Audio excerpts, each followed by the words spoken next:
Good morning from Adventist World Radio. Good morning, Gail, back there. I've known Gail for years. She's a dear, precious, precious friend. In the last days, God says, I will pour out my Spirit on all people. We are seeing that today. People are searching for hope, and we have a golden opportunity to share the message. God's Spirit is being poured out, multiplying the efforts of all who are willing to proclaim the good news of Christ's soon return. Things are rapidly changing in our world due to the threat brought on by the coronavirus pandemic, but one thing remains constant. Adventist World Radio continues to share this wonderful message, not only through the airways, but through multiple media platforms. It's a beacon of light, and the darker the night, the brighter it shines. It's thrilling to hear new ways in which God is reaching people. We are seeing amazing things we've never seen before that tells us Jesus is coming soon. Let me share a couple of stories with you. More and more people are sharing everything through their smartphones, and that includes evangelistic sermons. They're exploding. Entire AWR evangelistic series are being held around the world, through those small devices that can be carried everywhere. Something we've never dreamed of, not even 5 years ago. That's what happened in South Africa when one day Neville Nailing, who initiated AWR's cell phone evangelism project in that part of the world, noticed that a man was responding enthusiastically to the presentations. When the series was over, the man wanted more information. So Neville sent him a series based on Matthew 24 about the signs of Christ's return. The man was so excited that he ordered 45 sets of AWR Bible studies. Neville was intrigued. People normally don't request printed copies of what they receive on their cell phone, but he went ahead and sent the studies. To his surprise, he learned that the man was a Pentecostal Dutch pastor from South Africa, who was so thrilled with the biblical content of the messages that he had organized Bible studies at his church and was sharing the messages. Soon they had finished the studies and the pastor was calling back. He had a question on the rapture, so Neville provided him with a short series on that. By now, the pastor and his church had accepted the Sabbath and most of the Adventist teachings. They even began calling themselves Adventists. Just this month, the pastor called Neville with a very special request. He and his church members now wish to be integrated into the Seventh-day Adventist Church. Arrangements are being made with the South Africa Union Conference to welcome them in to our church. Isn't that amazing? We know this is God's Spirit at work, and as we near the end of time, we will see ever-increasing miracles for God's kingdom. Let me share another story that I received in April. For many years, we've been trying to make inroads into the Muslim geographic cluster called the Stan countries: Afghanistan, Kazakhstan, Kyrgyzstan, Pakistan, Tajikistan, Turkmenistan, and Uzbekistan. Some of those I didn't even know existed until I read this. There's no Adventist presence in one of those countries, and we thought we were having no success with our shortwave broadcast despite our efforts, until just a few months ago we received the following story. 6 months ago, Muhammad had a dream. He dreamed that he heard a voice telling him to come out of the darkness into the light. In the Middle East, people from Islamic backgrounds believe in dreams and visions much more than those in the Western world. This dream troubled Muhammad. He asked his wife about it, but she didn't know what it could mean. The only other person he could think of to ask was his father. So Muhammad shared his dream with him.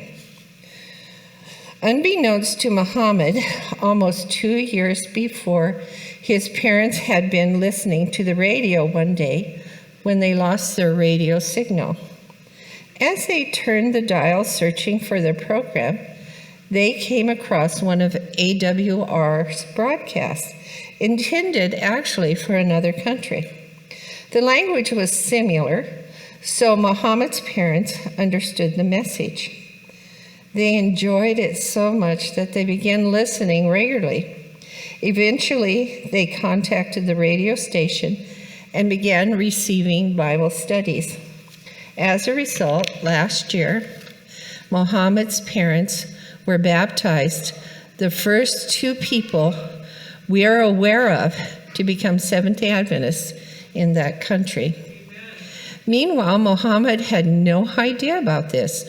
The penalty for becoming a Christian is so severe in that part of the world that everything is done in secrecy. So when Muhammad approached his father and shared his dream, asking for a meaning, his father surprised him by saying, "I know exactly what your dream means. The voice you heard is the voice of Jesus. He wants you to accept him, and you must become a Seventh-day Adventist." Wow, Muhammad was shocked.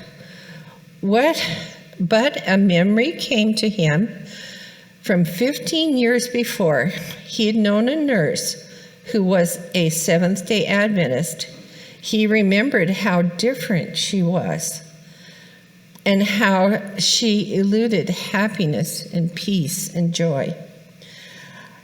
It had affected him in a strange way back then, and he'd always wanted to know more about what she believed. Now was his chance. Muhammad's father gave him a Bible, and together they studied with the Adventist pastor from a neighboring country. As a result, last January, 2 AWR team members traveled to an undisclosed location to witness the baptism of Muhammad and his wife. We are amazed by what God has done, but he was not finished, because it is not the end of this story. Muhammad learned that his parents were regularly meeting with a group of people, and they were studying the Bible together.